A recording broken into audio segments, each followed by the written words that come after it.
Sejam todos bem-vindos ao podcast da Abrint.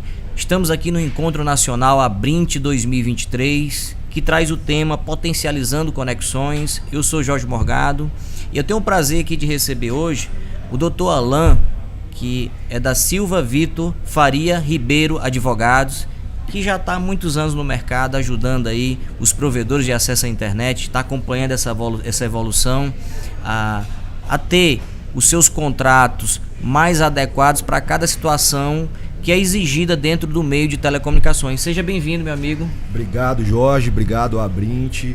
Agradeço mais uma vez de forma imensa aqui poder estar participando desse momento, desse podcast, estar participando desse evento.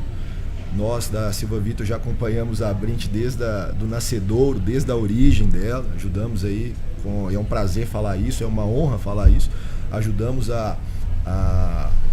na fundação da Abrint e ajudamos também aí na construção e ver o que esse evento se tornou, a magnitude desse evento para nós é um sentimento de muito orgulho e de muita satisfação também. Então eu agradeço imensamente a Abrint a oportunidade de estar aqui mais uma vez e a oportunidade de poder estar aqui para a gente falar um pouquinho aí para os provedores, que é o nosso carro-chefe no escritório, ajudar essas empresas cada vez mais a crescerem, se desenvolverem. Então é um prazer estar aqui mais uma vez, Jorge, falando com você.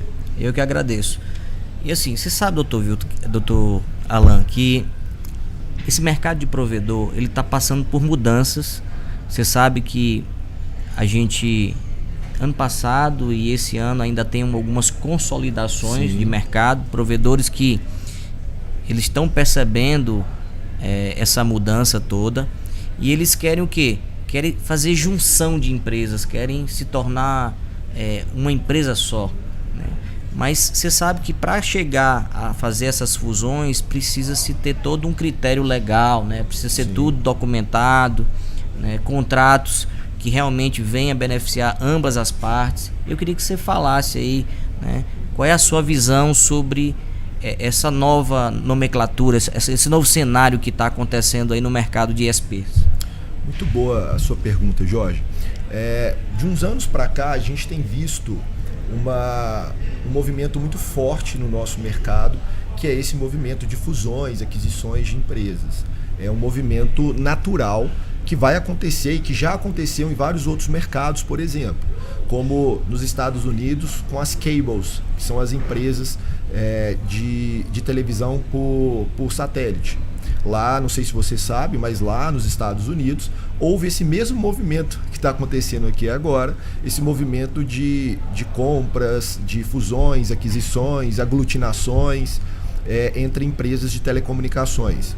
Então, fazendo essa modelagem entre o que aconteceu lá e o que aconteceu aqui, a diferença é que aqui, cada vez que um ISP é vendido ou ele faz uma fusão com uma outra empresa, nascem mais 2, mais 3. É verdade. E lá isso não aconteceu. Lá a gente tem uma concentração muito forte hoje na mão de poucas empresas dentro dessa estrutura de telecomunicações. Mas é um movimento natural que vai acontecer e que está acontecendo. Hoje, na minha visão, já existe uma calma hoje no mercado, porque saiu como se fosse um furacão, todo mundo querendo comprar, vender, todo mundo, eu vou ficar fora dessa onda que está acontecendo agora no nosso mercado.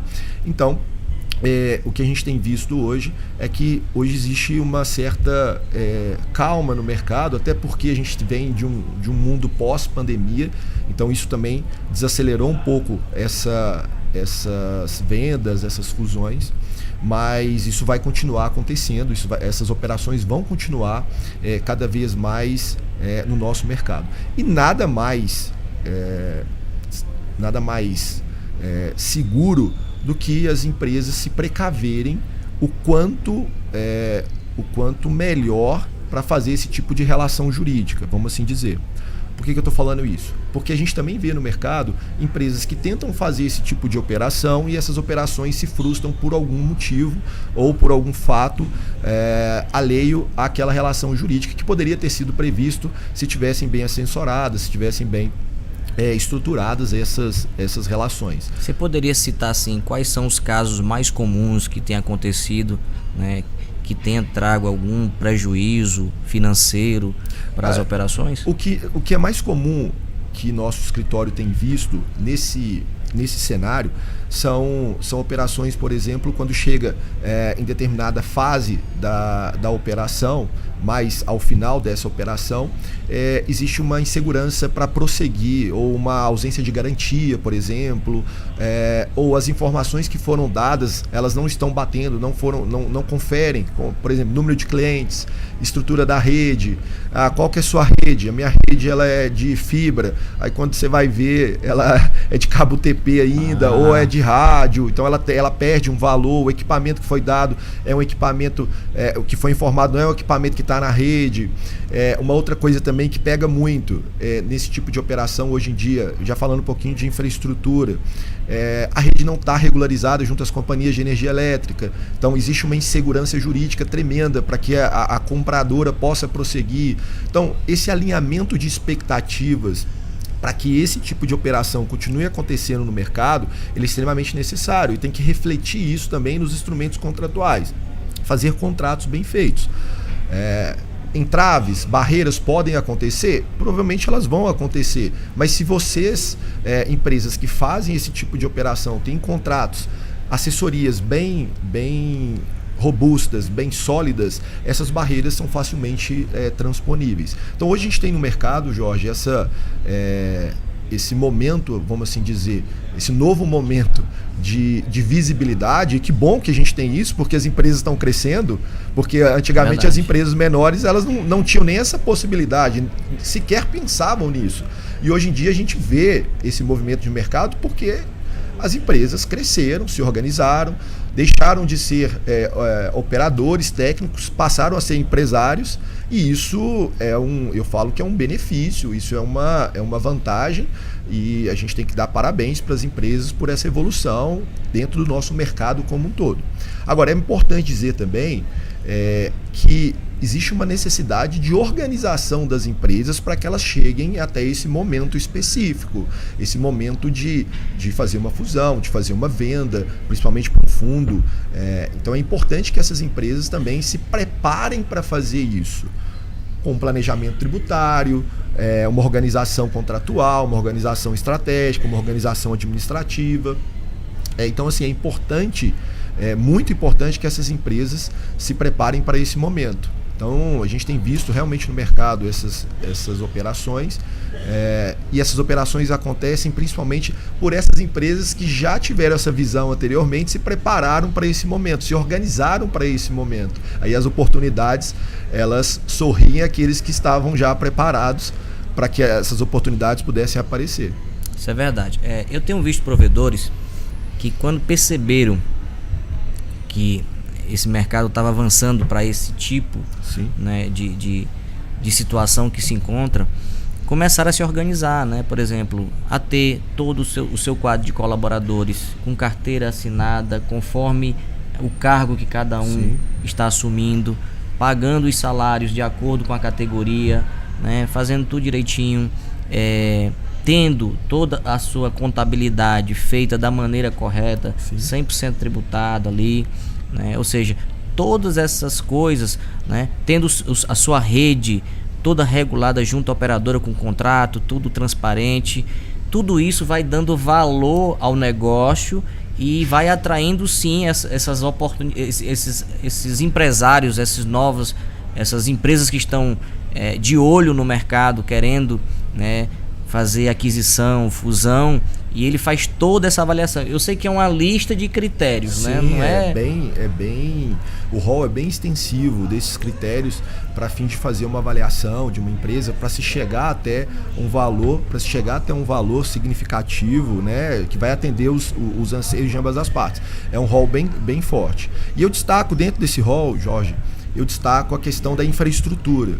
Hoje a infraestrutura, na minha opinião, ela é o maior ativo de uma empresa. Nós temos dois grandes ativos, na minha opinião, que são clientes e infraestrutura. Se eu tenho uma infraestrutura regularizada, se eu tenho uma infraestrutura com equipamentos de ponta, o valor que a minha empresa tem no mercado, ele é bem maior, por conta dessa regularização de infraestrutura. Porque, veja bem, as empresas, os ISPs, eles precisam chegar até a casa do cliente.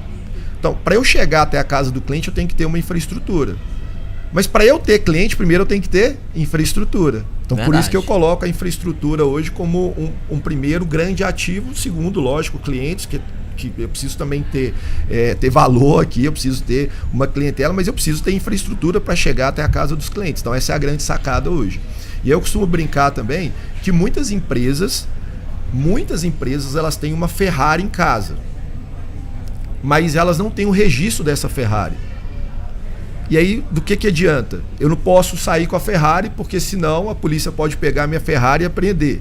Eu não posso dar ela em garantia para eu conseguir um crédito no banco, se eu precisar, por exemplo, fazer uma construção de infraestrutura, alguma coisa nesse sentido. Eu não posso vender a minha Ferrari, que é esse ponto que a gente está aqui agora falando de fusões, aquisições. Eu não posso vender a minha Ferrari porque eu não tenho registro dessa Ferrari. Então, assim, dentro dessa brincadeira, que inclusive, dando os créditos aí, é do próprio Droander, e eu, de forma bem legal, me apropriei dessa brincadeira dele. Muitas empresas têm uma Ferrari em casa, mas não podem fazer nada com essa Ferrari. Então, muitas empresas têm redes que são, às vezes, com equipamentos de ponta, bem estruturadas, mas se não tem o registro dela, ele não pode fazer inúmeras outras operações que ele poderia caso tivesse esse registro. Então, a infraestrutura hoje, dentro desse papo, nesse nosso bate-papo de fusões, aquisições, de modelos de negócio, eu coloco a infraestrutura hoje como um ativo e um desafio também bem significativo, até porque tem toda uma questão sobre a infraestrutura, principalmente no que tange a preços pagos, desafios de encontrar espaço. Eu costumo brincar também que o Elon Musk fica tentando buscar espaço fora da Terra, né? Ir para Marte, e a nossa missão aqui é achar espaço dentro das grandes cidades, dos locais onde não tem espaço no poste. É verdade. Então, essa é a nossa missão. Nossa missão aqui, nossa missão não é missão Marte, né? É missão Terra mesmo, mas é achar espaço e fazendo um gancho nesse aspecto, existem inúmeras formas das empresas buscarem esses espaços, principalmente fazendo parcerias, em alguns casos a gente atende alguns clientes, e clientes já estão fazendo inclusive o compartilhamento do próprio ponto de fixação no poste. Eu tenho um ponto de fixação, esse meu ponto de fixação, sendo bem objetivo, eu posso utilizar 65 milímetros no meu ponto de fixação. Dentro desses 65 milímetros, quantos milímetros tem um cabo de fibra? Hoje tem cabo da Furukawa com 6 milímetros. Vamos fazer uma conta aqui bem simples. Eu tenho um cabo com 10 milímetros, 12 milímetros? É possível. Se eu posso usar 65, você concorda comigo que cabe mais de um cabo por ponto de fixação? No mínimo 5, 6 aí, né? Então eu posso solicitar a outra empresa que já tem o ponto de fixação regularizado junto à companhia para compartilhar com a minha empresa a capacidade excedente no ponto de fixação.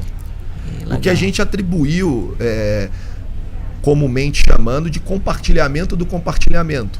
Vejam bem, isso não é sublocação. As companhias de energia elétrica, elas tentam vedar esse tipo de compartilhamento, alegando que isso seria uma sublocação. Sublocação é se eu tivesse o ponto aprovado e não tivesse cabo nenhum. E aí eu vou colocar a sua empresa, por exemplo, como inquilina no meu apartamento aqui. Sim. Eu não moro no apartamento, mas eu vou te sublocá-lo aqui. É diferente, porque eu estou morando no apartamento. E eu vou compartilhar um quarto com você, por exemplo. Você vai vir morar comigo aqui dentro desse ponto de fixação.